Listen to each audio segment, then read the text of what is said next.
le frère de Katumbi, M. Katebe Katoto, qui m'avait confirmé que la mère de Katumbi était zambienne. Alors, un individu qui a une femme tutsi, rwandaise, burundaise, un individu comme ça, qu'on l'admette comme étant candidat à la présidence de la République démocratique du Congo, quelqu'un qui n'a même pas le niveau d'études.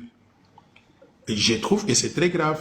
Ça veut dire que le peuple congolais, on peut le manipuler à dessein en l'achetant avec quelques billets de dollars et on peut accepter n'importe quel étranger pour accéder à des fonctions aussi sensibles que la présidence de la République. Je dis non. Je demande aux Congolais, tous, de rejeter cette candidature-là. Si la Cour constitutionnelle, je ne sais pas pour quelles raisons, a accepté une telle candidature, il faut que le peuple congolais donne son droit de veto en disant non, on ne peut pas accepter un étranger qui vienne nous humilier pour diriger donc notre République. Je pense que la Cour constitutionnelle n'a pas décidé de sa propre volonté. Elle a été sous pression surtout de la communauté internationale, de ces gens-là qui pensent toujours que le Congo doit être géré par des marionnettes qu'ils peuvent nous imposer, qui n'ont même pas le niveau d'études. Vous m'avez présenté comme quelqu'un qui a un doctorat en sciences économiques. Vous auriez bien fait de compléter en disant que ce doctorat, je l'ai obtenu à l'université de Paris 9 Dauphine, la même université qui forme des leaders européens ou américains et consorts. Et après cette université, j'ai été à l'université de Harvard aux États-Unis pour faire un diplôme postdoctoral en leadership et management. Donc je suis aussi formé qu'un autre leader européen. Donc j'ai une expérience qui s'étale sur 125 pays différents que je peux repliquer, pas copier, repliquer, adapter à la République démocratique du Congo. Et j'ai mis ensemble ces expériences-là dans le cadre du plan Marshall que j'avais rédigé en 2018, que j'ai actualisé en étant sur le terrain et qui est aujourd'hui prêt à être déployé. Juste pour vous dire comment j'ai adapté le plan Marshall, actualisé le plan Marshall. Au début, c'était un plan Marshall global qui couvrait tout le pays. Quand je suis arrivé sur le terrain en faisant le tour des pays, j'ai réalisé que les provinces étaient dans des états de développement très déséquilibrés. J'ai subdivisé le plan Marshall en mini-plan Marshall pour un groupe de provinces. Par exemple, pour le Grand Kasaï, un plan Marshall qui peut être mis en œuvre pour les 5 provinces qui constituent le Grand Kasaï.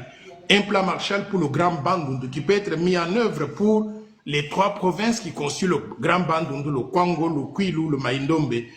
Le plan Marshall pour le Congo central, le plan Marshall pour Kinshasa, pour la province orientale, pour le Kivu ou pour le Katanga. Donc, ces subdivisions-là, je suis arrivé à les inclure dans le plan Marshall actualisé pour, en quelque sorte, donc, diviser le travail pour ne pas s'éparpiller partout, pour que dans chaque groupe de provinces, on mette l'accent sur certaines activités qui peuvent créer la dynamique de développement accéléré. Donc, voilà, grosso modo, ce que j'ai fait pendant les 5 dernières années et qui m'a amené à concevoir le plan Marshall actualisé qui se chiffre aujourd'hui à 1000 milliards de dollars qu'on peut mettre en œuvre pendant 15 ans et sortir le Congo du sous-développement pour qu'on ne puisse plus parler donc de ce pays sous-développé qui n'avance pas, qu'on devienne un pays différent par rapport à tout ce que nous avons connu jusqu'à présent. Ça fait partie de votre programme électoral. C'est cela qui constitue mon programme électoral.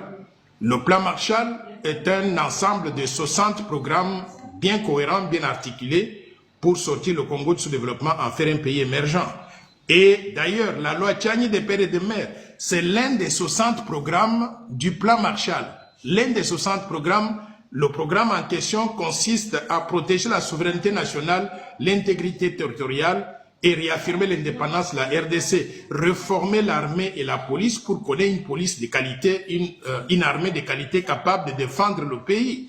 Donc, tout cela constitue simplement un seul programme du plan Marshall parmi les 60 programmes qui constituent donc ce plan. Entre le plan Marshall et la loi Tchani, c'est vrai que la loi Tchani a énormément fait parler d'elle. Donc, du coup, quelle serait la priorité pour vous? Très bonne question. Au fait, beaucoup de personnes pensent que la loi Tchani, c'est quelque chose d'isolé. C'est comme je viens de vous dire, ça fait partie du plan Marshall, de la grande vision de développement. Mais je vais dire à mes compatriotes, vous savez, quand vous avez des questions de souveraineté, la priorité, à mon avis, c'est la protection de la souveraineté. Le Congo doit continuer à être un pays souverain pour que nous puissions déployer nos ressources humaines et financières.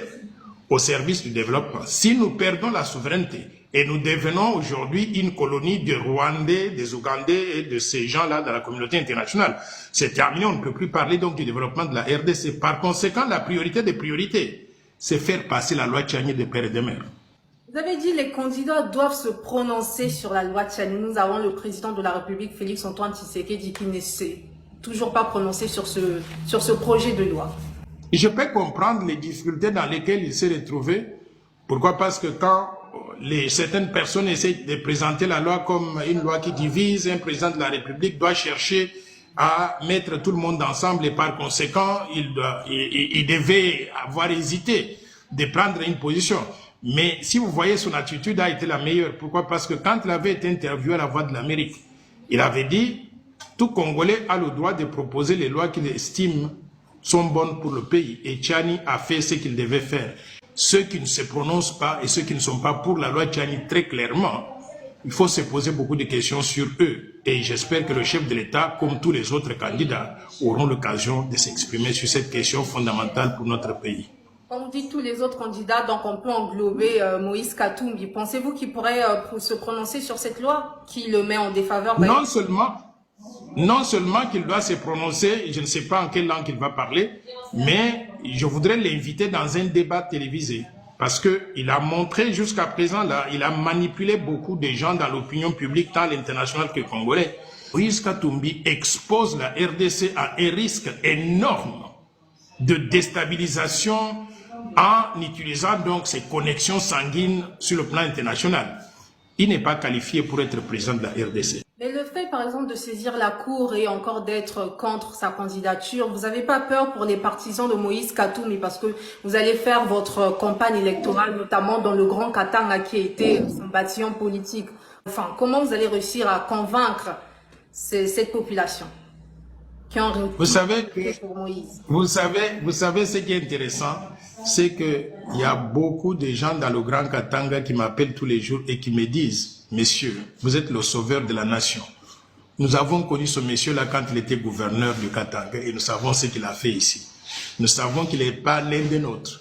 Par conséquent, on m'invite à aller au Katanga pour faire campagne là-bas. Rassurez-vous qu'il y a la majorité des Congolais dans le Grand Katanga qui soutiennent la loi Tchani de père et de mère, tout comme il y a la majorité des Congolais à travers les autres provinces de la RDC qui sont dans la même situation. Donc moi, je n'ai pas peur de qui que ce soit dans n'importe quelle province du pays.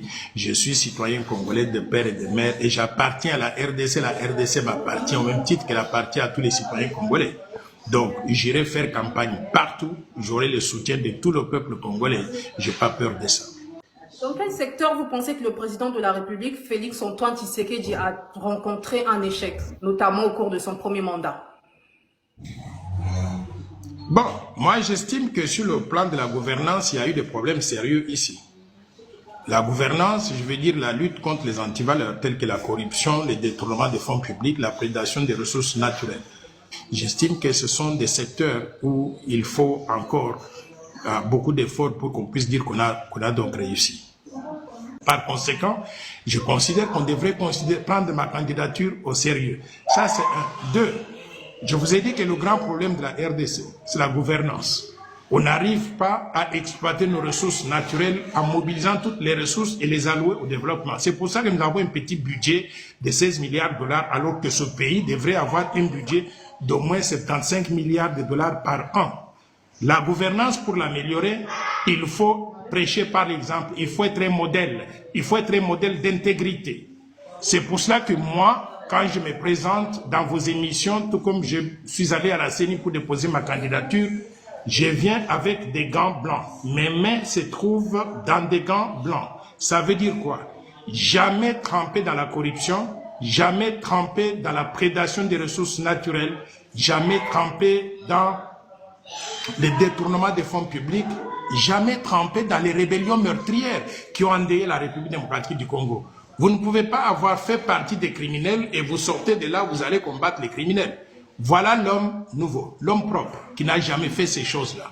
C'est pour cela que je demande à mes compatriotes de me faire confiance. Je suis le meilleur candidat parmi tous les candidats dans la course actuellement pour régler les problèmes de développement auxquels la République démocratique du Congo est confrontée.